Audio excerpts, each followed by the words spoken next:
storyteller before the intermission. Big round of applause for Maddie Struski.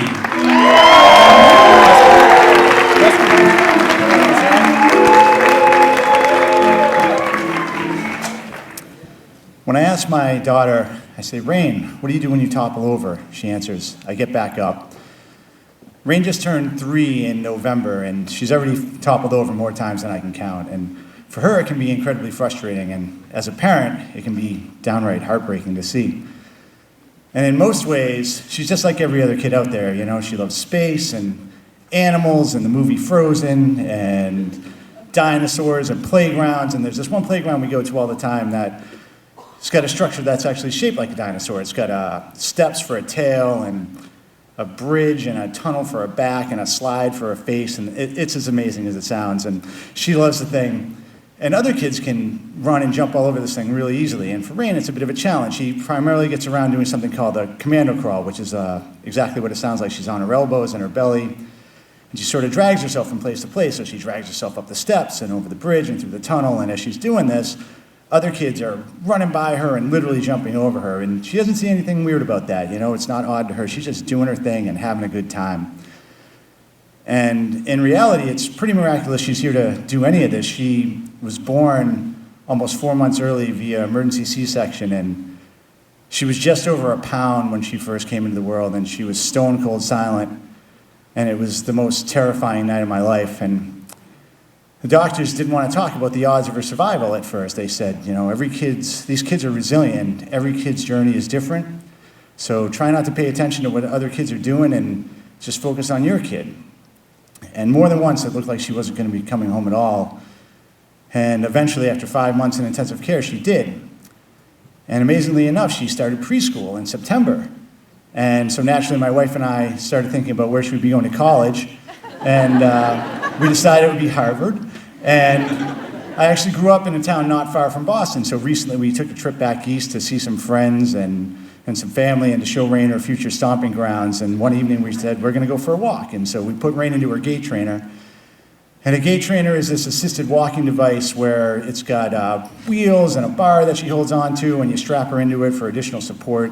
And it basically allows her to practice walking upright without falling over. And when she's in this thing, she stands out from the crowd in it. But, you know, she doesn't care that she stands out. And other kids don't seem to care. A lot of them don't even notice it. But other adults, and I've noticed mostly parents, they notice it when she's in it. And when they see it, they see her cerebral palsy, and they see her disability, and they see her as different. And they often have this look of pity in their eyes. And as a parent, it drives me nuts as I have the hardest times with it. So we go out into the city, and we end up in the north end of the city, which is the oldest part of the city, and it's one of the most beautiful parts of the city. And it's got these really charming, narrow streets, and it's got this beautiful cobblestone. But the cobblestone presents this real challenge for Rain. You know, her gait trainer's getting caught up on it, and it's taking us forever to get anywhere, and she's getting really frustrated. And I have this moment where I think, how is she going to live in this city when she gets older? And how is she possibly going to be able to go to Harvard? And on top of that, the streets are packed with people. It's a really nice night, and I can see people staring at her, and they have that familiar look in their eyes, and I start to just get really pissed off. And I want to grab people, and I want to say, like, do you have any idea who this kid is? Do you know how hard she's fought just to be here? You know, she spent the first 2 months of her life on a ventilator, and she's had 5 major operations, and she's had 2 infections that literally almost killed her. And that was in the first 5 months of her life, so please don't look at this kid with pity, because she doesn't need it. She's already stronger than all of us. But, you know, truthfully, it hurts to see people looking at your kid like this. And we get through the evening, and the trip ends, and we come back to Los Angeles, and I'm still feeling a bit down about how that walk in Boston went. But Rain, you know, she doesn't care about that. She wants to go to that playground. So we go, and we get there, and she crawls up the steps, and she crawls across the bridge and through the tunnel, and normally she would turn around and come back to me, and tonight she decides she's going to do something different. She sort of looks over her shoulder at me and flashes this little smile, and she decides that she's going to go down the slide by herself for the first time. And not only that, she's going to go face first, and before I can get over there, she goes. And I can tell by the looks on other parents' faces that it has not been a graceful descent, so I go running over there, and she's at the foot of the slide, and she's a mess. She's got dirt in her face and wood chips in her hair, and she's wailing, and I'm like, oh man, but she's wailing with laughter. And she just thinks it's the funniest thing she's ever done. And she looks up at me and she says, Dad, I toppled over. I'll get back up. And I'm beaming with pride at this moment. And I think back to what the doctor said when she was first born. And I'm thinking, man, she is resilient.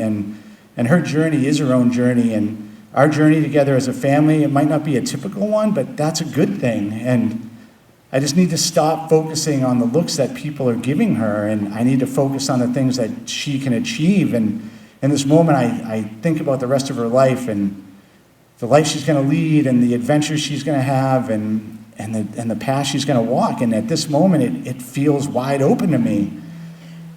And you know, that path may or may not lead her to Harvard, but if it doesn't, it's not going to be because some goddamn cobblestone stops her. Thank you.